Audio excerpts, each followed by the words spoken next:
Hey everybody, so I'm going to go through how to drain the oil on an LS Vortec motor here. I was going to do this yesterday on my truck, but being in Indiana, early January, it was, I don't know, 30 degrees with 20-mile-an-hour wind, so it wouldn't have been so bad if it wasn't for the wind, but couldn't be heard. I was outside, so it just sounded like a wind tunnel the whole time. So instead, I'll show you on this engine stand. Still kind of cool to get a different perspective of a motor out. But next time I do an oil change on that, which it leaks enough, I don't have to do that about every 6 months.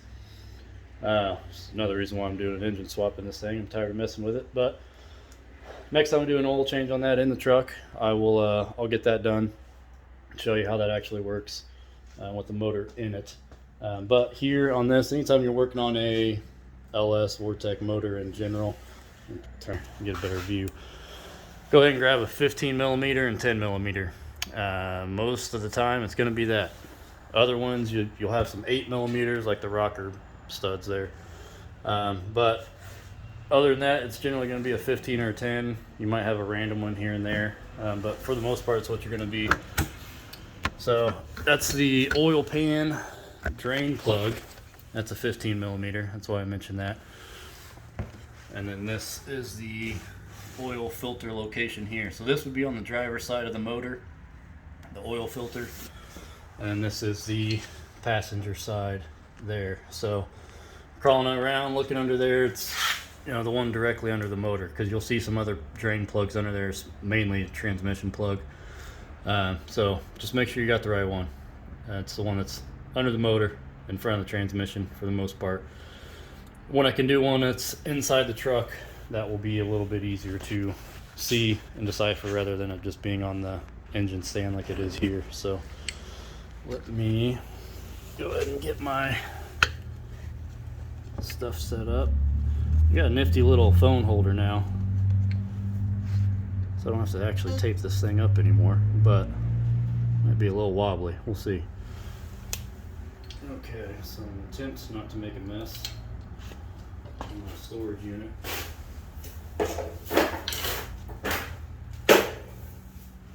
Let's pull this out.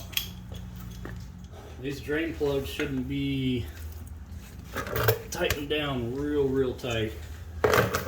Neither should your oil filter. I don't know if they use impacts whenever you take these to your local quickie lube on both this and an oil filter, but holy crap, do they tighten these things down way more than they need to be. So don't do that. It makes a real pain for the next person that has to come through.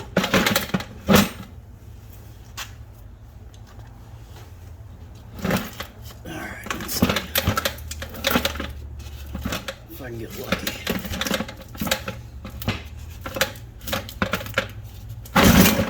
Perfect.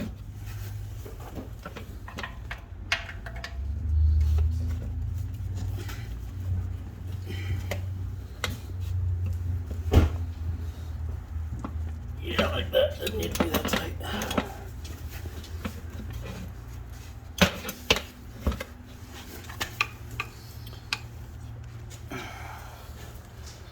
Okay, so we'll see. This thing's supposed to have 6 quarts in it. The way I transported it and everything else going on, I'm probably going to say it's closer to about 3 by now.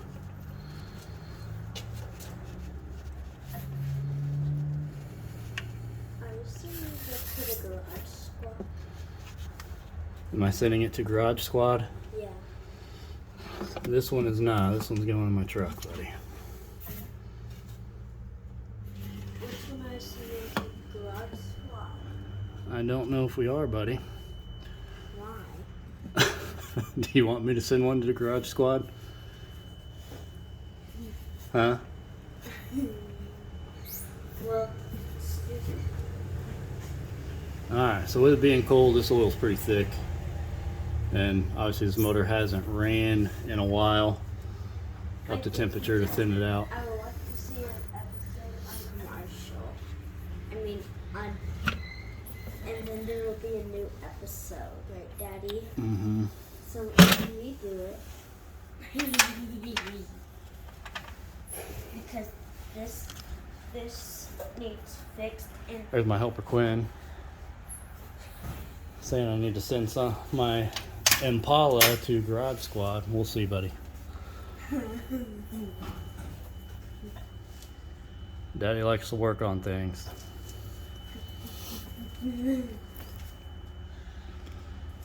Alright, so that's all you do, really, in an oil change. The valve covers are on, everything's together. Generally, I pull the oil cap, so there's not as much of a vacuum there, and then obviously take off the filter. I'm going to let this drain a little bit. I'm trying not to make a mess here. Anytime you take off the filter, there's a rubber gasket O-ring that sits on the top of this thing that seals it. Rubber gaskets are not good. It can be. You can kind of see it right there up against the block. But whenever you put the new one on, you always want to rub some oil on that. You don't want to put that on dry to help it seal. You always want to rub a little bit of oil around the edge of that. I want to go back inside. Okay.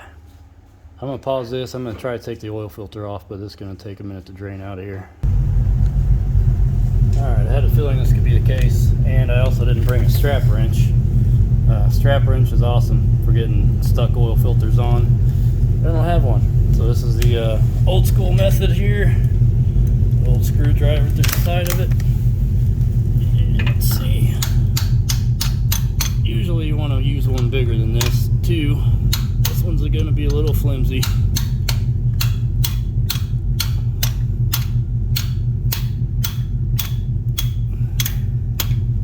Alright, apparently this is a two-handed operation.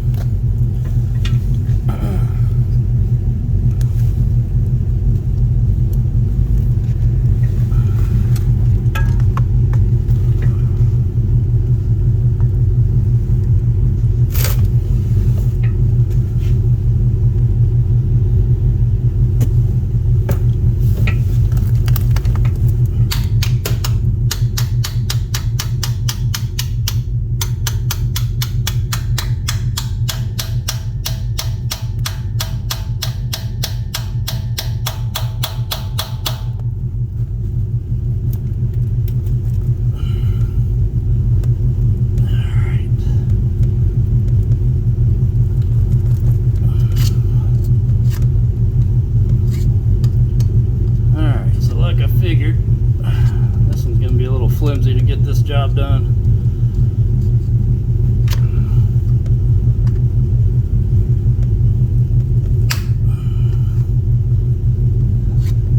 And usually you want to get through both sides of the filter, so you got a bite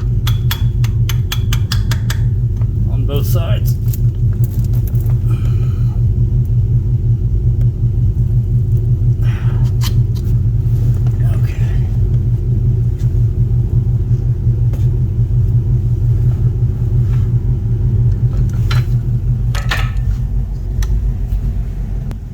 Okay, so unsuccessful on filter removal.